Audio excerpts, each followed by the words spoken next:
ناظرین اس حوالے سے آپ کو ایک بڑی عجیب و غریب اور افسوسناک خبر دینا چاہتا ہوں. یہ جو آپ نے ٹویٹ پڑھی تھی پاکستانی حملے کے فوراً بعد، یہ ٹویٹ بھی جو ہے یہ اصل میں نواز شریف صاحب نے نہیں کی تھی. نواز شریف صاحب کرنا ہی نہیں چاہتے تھے. نواز شریف صاحب نے چٹا جواب دے دیا تھا کہ میں نے کوئی ٹویٹ نہیں کرنی. تو پھر یہ جس اعلیٰ نون لیگ کی جس اعلیٰ شخصیت نے ٹویٹ کی مقتدرہ کے دباؤ پر، مقتدرہ کا دباؤ تھا کہ کوئی تو ٹویٹ کریں، بڑے میاں صاحب سے کوئی ٹویٹ آپ ہی کروا دیں.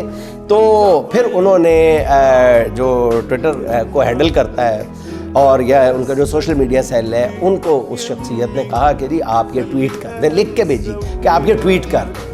تو سوشل میڈیا والوں نے کہا کہ نہیں جی ہم کیسے کر سکتے ہیں، تو میاں صاحب بڑے میاں صاحب غصے ہوں گے. تو انہوں نے شخصیت نے کہا کہ میں خود دیکھ لوں گی. اس شخصیت نے کہا کہ میں خود دیکھ لوں گی، آپ ٹویٹ کر. تو یہ ٹویٹ بھی اصل میں کسی اور نے کی تھی. میاں محمد نواز شریف صاحب نے ٹویٹ تک کرنا گوارا نہیں کیا.